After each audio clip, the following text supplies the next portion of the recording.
Hello, welcome back to the channel and to part 2 of my engine rebuild story.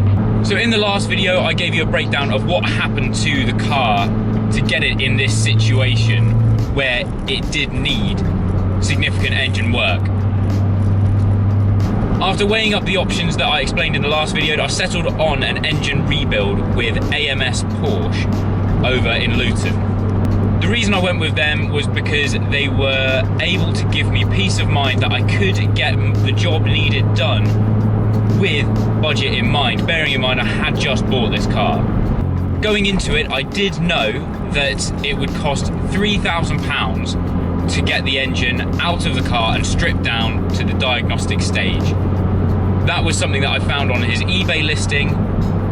So I knew that from spending that £3,000, I would have an answer and I could take it from there. But AMS, having a look at their website, yeah, they were the ones to go for. So having a further look into AMS as a company, they are a race team. So that gave me more confidence knowing that they're putting engines in and out of cars on a daily basis. This is what they do. So that gave me full confidence in that they would be the right people to send my car to. The next problem that arose was getting the car to them. With them being in Luton and me being based in the Cotswolds area, just on the other side of Oxford, it would take quite a while to get there. Using companies such as Shipley and Ship My Car, they were all potentials. I wanted to be there to explain the issues of this car to Angus when the car arrived. So I looked into borrowing a Freelander off a friend of mine and renting a trailer, which did only come to, the Freelander he gave it to me, let me borrow it for free.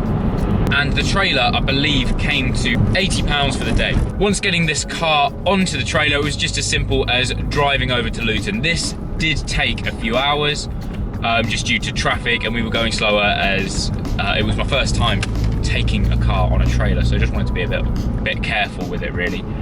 But it got there without issue. With this car being sat on my driveway for as long as it had, I think it was about 8 weeks. By the time we got to AMS, the battery had gone flat, so we did have to push it off the trailer and into the forecourt where Angus met us. On arriving, it was clear that this was the place for any Porsche repairs, as the forecourt was just full of 911s, Boxsters, Caymans, anything you could think of. So it, again, just instilled that confidence. After having a quick chat with Angus, we started the car up.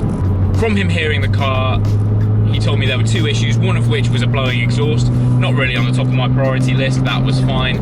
And the second thing that he told me was that it definitely wasn't bore score, just from the sound of it. I wouldn't know what the different noises were, but dealing with these cars on a daily basis, this is what he does. He knew that it wasn't bore score. So from there, I left the car with him and I waited for him to give me a call.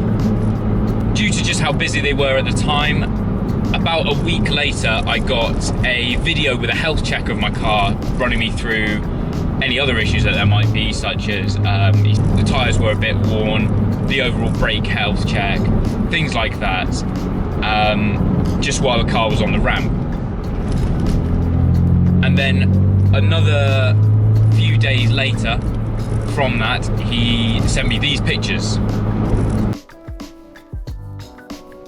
showing me the condition of the engine and also telling me what had gone wrong.